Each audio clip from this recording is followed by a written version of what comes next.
ಬಾಗಲಕೋಟೆ ಜಿಲ್ಲೆಯ ಜಮಖಂಡಿಯಲ್ಲಿ ಡಾಕ್ಟರ್ ಅಬ್ದುಲ್ ಕಲಾಂ ಶಾಲೆಗೆ ಆಗಮಿಸಿದ ವಸತಿ ವಕ್ಫ್ ಹಾಗೂ ಅಲ್ಪಸಂಖ್ಯಾತರ ಕಲ್ಯಾಣ ಸಚಿವರಾದ ಬಿಜೆಡ್ ಜಮೀರ್ ಅಹಮದ್ ಖಾನ್ ರವರು ಜ್ಯೋತಿ ಬೆಳಗಿಸುವ ಮೂಲಕ ಕಾರ್ಯಕ್ರಮಕ್ಕೆ ಚಾಲನೆ ನೀಡಿದರು. ಜಮಖಂಡಿಯ ಡಾಕ್ಟರ್ ಅಬ್ದುಲ್ ಕಲಾಂ ಉತ್ಸವದಲ್ಲಿ ಜೈ ಭೀಮ್ ಎಂದು ಘೋಷಣೆ ಕೂಗಿ ಅಂಬೇಡ್ಕರ್ ಅವರನ್ನ ನೆನೆಸಿಕೊಂಡು ಇಸ್ಲಾಂ ಧರ್ಮದ ಬದಲು ಕೂಡ ಮಾತನಾಡಿದರು. ಅಂಜುಮನ್ ಇಸ್ಲಾಂ ಕಮಿಟಿಯು ಶಾದಿ ಮಹಲ್ ಕಟ್ಟಡಕ್ಕಾಗಿ ಸಹಾಯಧನ ನೀಡುವುದಾಗಿ ಮಾತನಾಡಿದರು ಮತ್ತು ಅಬ್ದುಲ್ ಕಲಾಂ ಶಾಲೆಯಲ್ಲಿ ಕಲಿತ ಜಿಶಾನ್ ಪಠಾನ್ ಎಂಬ ವಿದ್ಯಾರ್ಥಿ 10ನೇ ತರಗತಿಯಲ್ಲಿ 99% ಅಂಕ ಪಡೆದಿದ್ದರಿಂದ ಆ ವಿದ್ಯಾರ್ಥಿಗೆ ಸ್ಥಳದಲ್ಲಿಯೇ 1 ಲಕ್ಷ ನಗದು ಬಹುಮಾನವೆಂದು ವಿದ್ಯಾರ್ಥಿಗೆ ಕೊಟ್ಟರು. ಈ ಸಂದರ್ಭದಲ್ಲಿ ಆನಂದ್ ದೇವರು ಹಾಗೂ ಮಾಜಿ ಶಾಸಕರಾದ ಆನಂದ್ ನ್ಯಾಮಗೌಡ್, ನಜೀರ್ ಕಂಗನಹಳ್ಳಿ ಇನ್ನೂ ಅನೇಕ ಗಣ್ಯ ವ್ಯಕ್ತಿಗಳು ಉಪಸ್ಥಿತರಿದ್ದರು.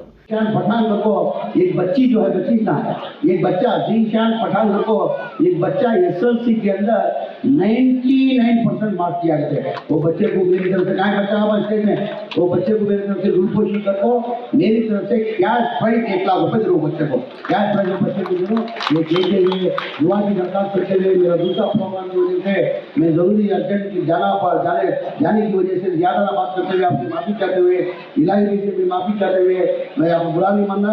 मेरा राहुल गांधी का प्रोग्राम होने की वजह से हड़ावड़ी के अंदर मैं जा रहा हूँ. जब मैं दोबारा मैं आऊँगा तो क्या नहीं है बच्चा हो इलाही के पास 1 लाख दो उनको पेरेंट्स को माँ बाप को दिया देंगे. ये कहते हुए दुआ की दरखास्त करते हुए मेरी बात को खत्म करता हूँ. अस्सलाम वालेकुम अल्लाह को अल्लाह को नमस्कार.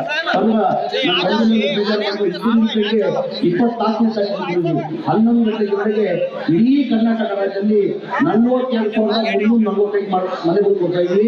10 ವರ್ಷದಿಂದ ಒಂದು ಮನೆ ಕೊಟ್ಟಿರಲಿಲ್ಲ. ಏನಕ್ಕೆ ಮನೆ ಕೊಟ್ಟಿರಲಿಲ್ಲ ಅನ್ನೋ ಸರಿ ನೀವು ಗಮನಿಸಿರಿ ಅಂತ. ಏನಕ್ಕೆ ಒಂದು ಮನೆ ಕಟ್ಟಬೇಕಾದ್ರೆ 7.5 ಲಕ್ಷ ರೂಪಾಯಿ ಆಗ್ತದೆ. ಕೇಂದ್ರ ಸರ್ಕಾರದಿಂದ 1.5 ಲಕ್ಷ ಕೊಡ್ತಾರೆ, ರಾಜ್ಯ ಸರ್ಕಾರದಿಂದ 1.5 ಲಕ್ಷ ಕೊಟ್ಟರೆ ಬೆನಿಫಿಷರಿ 4 ಲಕ್ಷ ಕೊಡಬೇಕಾಗಿತ್ತು. ಸ್ಲಮ್ ಬೋರ್ಡ್ ಅಲ್ಲಿ 1,80,253 ಮನೆಗೆ 7,400 ಕೋಟಿ ಬೆನಿಫಿಷರಿ ಕೊಡಬೇಕಾಗಿತ್ತು. ಬರೇ 310 ಕೋಟಿ ಕೊಟ್ಟಿದ್ರು. ಏನಂದ್ರೆ ಬದುಕು ಕೊಡಕ್ಕೆ ಸಾಧ್ಯ ಆಗಲ್ಲ. ಎಲ್ಲ ಪಾಪ ಅರ್ಥವನ್ನು ಕೆಲಸಾಗಿ ಎಲ್ಲ ಜನ ಪ್ರೀತಿಯಲ್ಲಿದ್ರು. ನಾನು ವಸತಿ ಮಂತ್ರಿಗಳಾಗಲೇ ಮುಖ್ಯಮಂತ್ರಿ ಗಮನಕ್ಕೆ ತಂದೆ, ಸರ್ ಬೆನಿಫಿಷರಿ ದುಡ್ಡು ಕೊಟ್ಟಾಗಲ್ಲ, ನಾವು ಸರ್ಕಾರ ವತಿಯಲ್ಲಿ ದುಡ್ಡು ಕೊಟ್ಟು ನಾವು ಕೊಡಬೇಕಾಗ್ತದೆ ಅಂತ ಹೇಳಿ ಮನೆ ಮುಖ್ಯಮಂತ್ರಿ ಗಮನಕ್ಕೆ ತಂದೆ.